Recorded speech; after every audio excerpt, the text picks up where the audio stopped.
गुज़श्ता रोज़ बलूचिस्तान के इलाके बोलान में, जिसको दर बोलान कहा जाता है, वहाँ एक ट्रेन हादसा हुआ, यानी जाफ़र एक्सप्रेस आपने सुना होगा।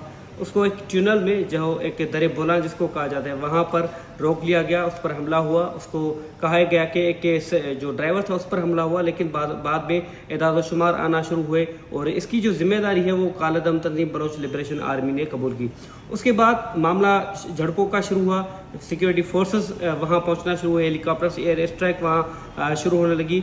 बाज़ाब्ता तौर पर जो BLA कालादम तंजीम BLA उनके जो तर्जमान है उनकी जानिब से कहा गया कि जो 100 से ज़्यादा जो सिक्योरिटी फोर्सेस के एहलकार हैं वो उनकी तहवील में है, उनको यरगमाल बनाया गया है। जबकि जो फैमिलीज़ हैं, जो बुज़ुर्ग शहरी ख़वातीन और जो बलोच शहरियत रखने वाले, जो बलोची ज़बान बोलने वाले, उनको रिहा कर दिया गया है। लेकिन बाद में ये जो क्लियरेंस ऑपरेशन है उसके लिए एक स्ट्रेटजी बनाएगी। अब तक वहाँ पर ऑपरेशन जारी है।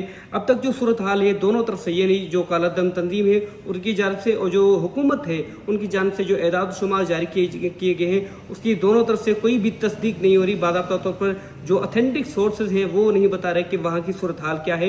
एक तरफ फेक न्यूज़ का मामला है, प्रोपेगेंडा का मामला है, प्रोपेगेंडा टूल्स जो है यूज़ किए जा रहे हैं, लेकिन ऑथेंटिक जो सोर्सेज हैं, ऑथेंटिक जो खबरें हैं, एदाद शुमार है, वो जारी नहीं किया जा रहे। अब तक की जो सूरत हाल वो ये है कि गुज़श्ता 22 घंटों से वहाँ झड़पें जारी है, एयर स्ट्राइक जारी है।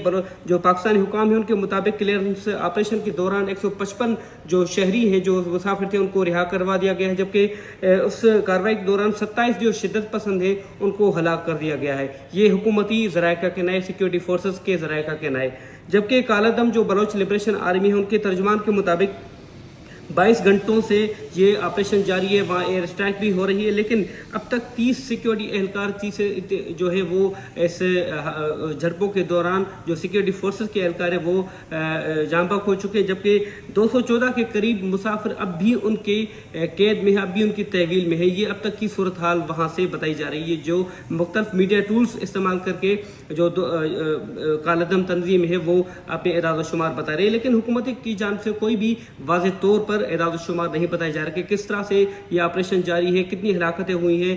कोई ऑफिशियल मौक़िफ़ सही से नहीं बताया जा रहा। सिर्फ जो फेक न्यूज़ है, प्रोपेगेंडा है, उसको ही देखा जा रहा है, कोई परवान चढ़ाया जा रहा है। लेकिन जो कालादम तंजीम है उनकी तरफ से ही मुसलसल जो इदाद शुमार है वो जारी किए जा रहे हैं कि कितने यरगमाल अभी उनके पास है, मुसाफिरों के पास कितने हैं, ये हमला कब तक जारी रहेगा, ये जो कार्रवाई कब तक जारी रहेगी। लेकिन दूसरी जानब जो सिक्योरिटी फोर्सेज है, खासतौर पर जो पाकिस्तानी हुकाम है, उनके मुताबिक ये कहा जा रहा है कि जो क्लियरेंस ऑपरेशन है वो मुकम्मल होने वाला है।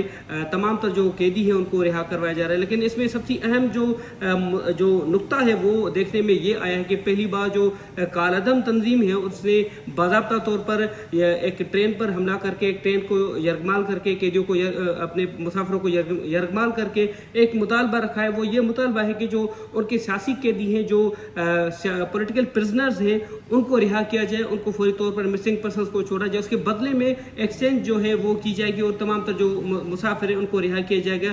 और कालादम तंजीम की जानिब से ये भी कहा जा रहा है कि जो इंटरनेशनल लॉज है, जंगी कवानीन है, उनके तहत तमाम तर मुसाफिरों को यरगमाल रखा गया है, उनको छोड़ा जाएगा जब तक उनके मुतालबात तस्लीम नहीं किए जाते। ताहम ये जो जंग है, ये जो मामला है अब तक जारी है। क्लियरेंस ऑपरेशन भी सिक्योरिटी फोर्सेस का जारी है। देखा जाएगा कि ये मामला कहाँ तक पहुँचता है। लेकिन अब भी पाकिस्तानी हुकाम की जानिब से जो वाज़ेह तौर पर फिगर्स है, डेटा है, वो शेयर नहीं किए जा रहे।